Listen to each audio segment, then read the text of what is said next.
Você já ouviu falar de sequestro emocional? Não? Já? Você já ouviu? Esse vídeo vai ser muito interessante para você.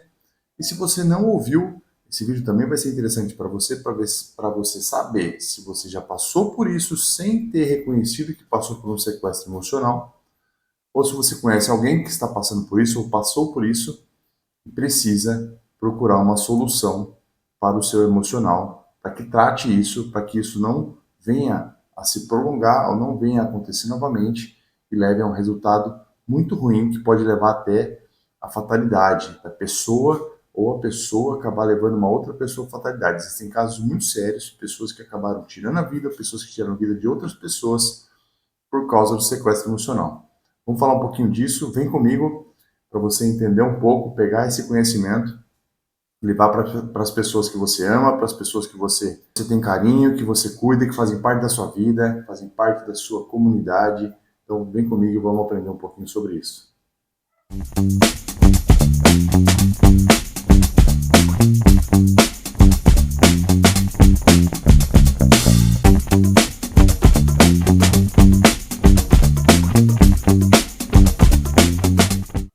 Sejam muito bem-vindos a mais um vídeo aqui do canal. Carlos falando com vocês. Espero que estejam todos bem aí, sejam todos abençoados.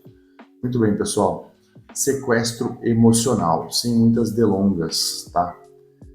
Existem pessoas que passaram por traumas, problemas, têm feridas emocionais muito sérias, muito fortes dentro de si. Elas carregam isso e em determinados momentos da vida, elas podem estar passando por aquela situação ou por algo que conecte com aquela situação que elas passaram anteriormente, e isso faz com que elas tenham um sequestro emocional. Elas acabam perdendo totalmente o controle. É como se o seu sistema emocional, seu subconsciente, entrasse num sistema de defesa, onde ela não tem mais o próprio controle e ela acaba fazendo coisas que não deveria. Coisas muito sérias, como, por exemplo, tirar a própria vida ou até tirar a vida de uma outra pessoa. Tá? Existem casos, por exemplo, de pessoas que tinham sérias feridas com a questão de traição e não tinham mais confiança em homens ou mulheres, cada um do seu sexo, obviamente. As mulheres que não tinham confiança em homens, homens que não tinham confiança em mulheres, e depois passaram por essa traição num casamento, num novo relacionamento, e acabaram tendo esse sequestro emocional, porque não conseguiram mais controlar aquilo. É como se tivesse uma explosão de dentro, como se tivesse uma bomba atômica daquela ferida guardada aqui dentro, o subconsciente entra em transe, a pessoa perde o controle e acaba fazendo coisas muito ruins, como até tirar a vida. E já aconteceu em casos da pessoa tirar a vida da esposa, tirar a vida do marido, e destruir toda uma família, destruir uma vida, a própria vida ou a vida de outra pessoa. Então é muito importante conhecer isso. Por exemplo, se você pegar no Japão, o índice de suicídio é muito grande, é muito grande. Um cafezinho? Ah, você passa por esse tipo de problema, eu vou deixar aqui uma oportunidade. Primeiro, se inscreva no canal, tá? Deixe seu comentário, fala comigo aí o que você está passando. Eu sempre respondo os comentários, sempre busco responder. E eu vou deixar aqui um link do meu WhatsApp para 5 primeiras pessoas que entrarem em contato, mandarem um print, que se inscreveram no canal e quiserem falar sobre um problema emocional que estão passando para se tratar. Eu vou conversar com essas 5 pessoas durante 1 hora numa chamada telefônica de WhatsApp ou numa videochamada, gratuitamente, simplesmente para ajudar, tá bom? Então o que acontece? Lá existe uma pressão muito grande da questão dos jovens, na questão do estudo, existe uma pressão muito grande de bullying também. Existem, por exemplo, nos últimos anos aí, uma média de 500 jovens de até menos de 12 anos se suicidando. A média veio caindo muito, né? Graças a Deus, em 2022, um pouco mais de 20 mil pessoas, mas ainda um número altíssimo, entre pessoas, adultos, jovens, adolescentes, se levando ao suicídio no Japão, por exemplo. Essa taxa caiu 40% nos últimos anos, nos últimos 15 anos, se não me falha a memória, pelos dados que levantei. Mas ainda é uma taxa muito alta, imagina 20 mil pessoas, isso nós estamos falando de um país pequeno como o Japão.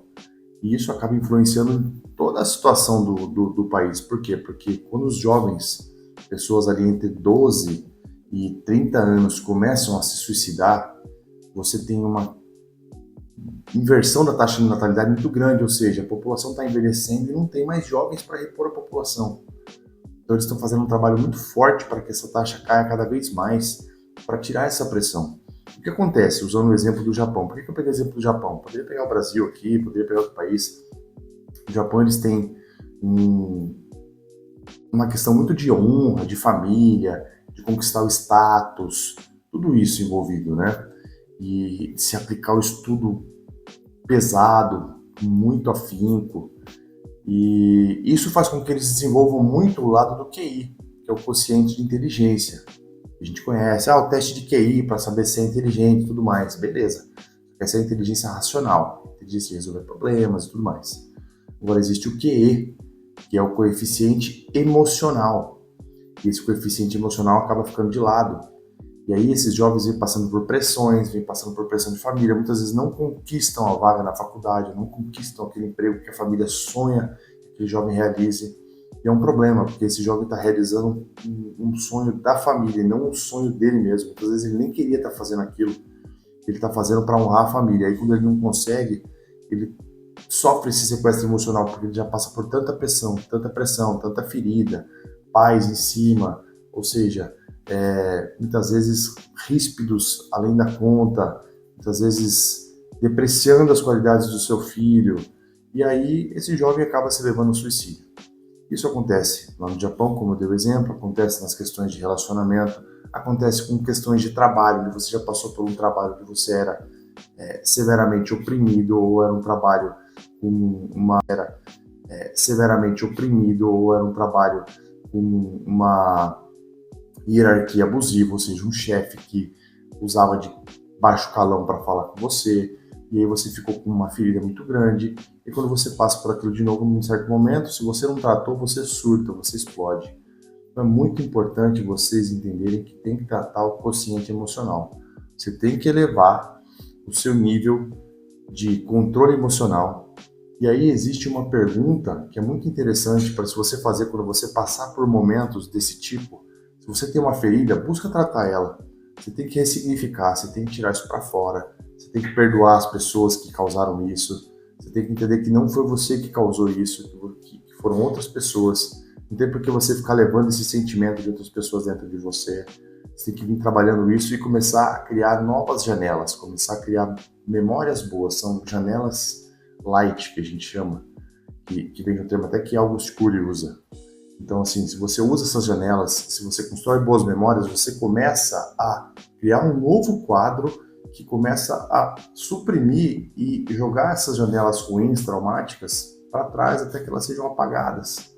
Você sempre vai ter essa memória? Sim, mas se você começar a viver o dia de hoje, começar a tratar a sua situação emocional e começar a ter novas memórias e boas memórias, você começa a formar um novo quadro que vai te limpar daquilo e aquilo lá vai ser só uma memória ruim que vai ficar lá para trás e você provavelmente nunca mais vai acessar ela.